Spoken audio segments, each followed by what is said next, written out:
Ladies and gentleman, ಬಳ್ಳಾರಿಯಲ್ಲಿ ಭುಗಿಲೆದ್ದ banner ಬೆಂಕಿ ರಾಜ್ಯವ್ಯಾಪಿ ಆವರಿಸಿದೆ.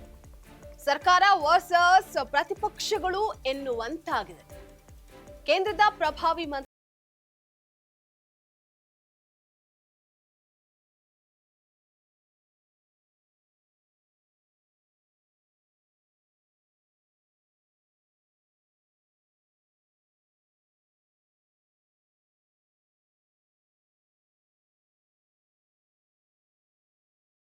ಶಾಕ್ ಆದ್ರೂ ಏನು ಅಂತ ನೋಡ್ತಾ ಹೋಗೋಣ.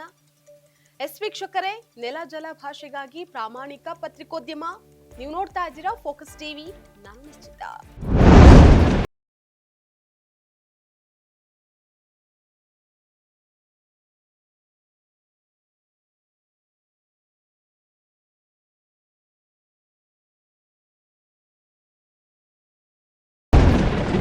ಬಳ್ಳಾರಿಯ ಬ್ಯಾನರ್ ಬೆಂಕಿ ರಾಜ್ಯ ರಾಜಕಾರಣದಲ್ಲಿ ಅಲ್ಲೋಲ ಕಲ್ಲೋಲವನ್ನ ಸೃಷ್ಟಿ ಮಾಡಿದೆ. ಮೂರೂ ಪಕ್ಷಗಳ ನಾಯಕರು ನಾನಾ ನೀನಾ ಅಂತ ಪ್ರತಿಷ್ಠೆಗಳು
ಇಷ್ಟಕ್ಕೂ ಬಳ್ಳಾರಿ ಬ್ಯಾನರ್ ಬಡಿದಾಟದ ವಿಚಾರದಲ್ಲಿ ಎಲ್ಲಾ ನಾಯಕರು ಏನೇ ಮಾತನಾಡಿದ್ರು ಕೂಡ ನೇರವಾಗಿಯೇ ತಮ್ಮ ಸರ್ಕಾರವನ್ನ ನಿಂದಿಸಿದ್ರು. ಸೈಲೆಂಟ್ ಆಗಿದ್ದ ಸಿಎಂ ಸಿದ್ದರಾಮಯ್ಯ ಫುಲ್ ಆಕ್ಟಿವ್ ಆಗಿದ್ದಾರೆ.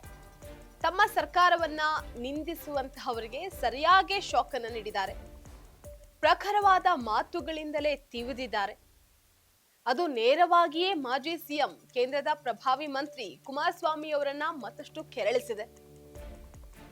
ಈಗಾಗಲೇ ಡಿಕೆ ಶಿವಕುಮಾರ್ ವಿರುದ್ಧ ಕೆರಳಿ ಕೆಂಡವಾಗಿರುವಂತಹ ಕುಮಾರಸ್ವಾಮಿಯನ್ನ ಮತ್ತಷ್ಟು ಕೆಂಡವಾಗಿಸಿದೆ. ಸಿಎಂ ಸಿದ್ದರಾಮಯ್ಯ ಅವರ ವಿರುದ್ಧ ಕುಮಾರಸ್ವಾಮಿ ಸಿಟ್ಟಿಗೆಬ್ಬಿಸಿದೆ.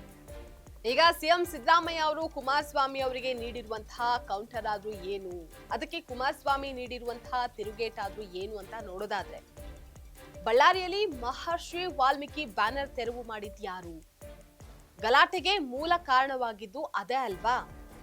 ಇವರು ಬ್ಯಾನರ್ ಅನ್ನ ತೆಗೆಯೋದಕ್ಕೆ ಮುಂದಾಗಿದ್ದಾರೆ. ಅವರಷ್ಟಕ್ಕೆ ಅವರು ಬ್ಯಾನರ್ ಅನ್ನ ಕಟ್ ಹೋಗ್ತಾ ಇದ್ರಲ್ವಾ, ಅಸೂಯೆಗೆ ಅವರು ಹಾಗೆ ಮಾಡಿದ್ರು ಅಲ್ವಾ ಅಂತ ಹೇಳಿ ಸಿಎಂ ಸಿದ್ದರಾಮಯ್ಯ ಜನಾರ್ದನ ರೆಡ್ಡಿ ಹಾಗೆ ಪ್ರತಿಪಕ್ಷಗಳ ನಾಯಕರಿಗೆ ತಿರುಗೇಟನ್ನ ನೀಡಿದ್ದಾರೆ.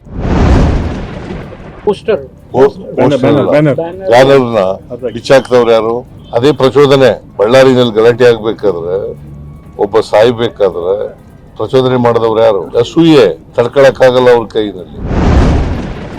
ಸಿಎಂ ಹೀಗೆ ಹೇಳ್ತಾ ಇದ್ದಂತೆ ಮೊದಲೇ ಸರ್ಕಾರದ ಮೇಲೆ ಮುಗಿ ಬೀಳೋದಕ್ಕೆ ಕಾತರದಿಂದ ಕಾಯ್ತಾ ಇದ್ದಂತಹ ಕುಮಾರಸ್ವಾಮಿ ಅವರಿಗೆ ಮತ್ತಷ್ಟು ಏನು ಗುಡುಗಿದ್ದಾರೆ.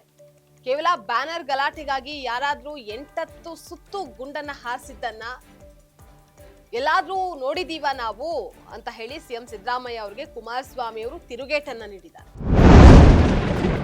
ಬಳ್ಳಾರಿನಲ್ಲಿ ಮೃತಪಟ್ಟಂತ ಕುಟುಂಬಕ್ಕೆ ಭೇಟಿ ಕೊಟ್ಟು ಪೊಲೀಸ್ ಇಲಾಖೆ ಅಧಿಕಾರಿಗಳ ಸಭೆ ನಡೆಸ್ತಾರೆ. ಅಲ್ಲಿ ಗೃಹ ಸಚಿವರು, ರಾಜ್ಯದಲ್ಲಿ ಹೆಬ್ಬೆಟ್ಟಿನ ಗೃಹ ಸಚಿವರು, ಅವರ ಅಧಿಕಾರದ ವ್ಯಾಪ್ತಿ ಏನು ಅಂತಕ್ಕಂಥದ್ದನ್ನ. ಒಟ್ಟಾರೆಯಾಗಿ ಬಳ್ಳಾರಿ ಬ್ಯಾನರ್ ಬಡಿದಾಟ ರಾಜ್ಯದ ಆಡಳಿತ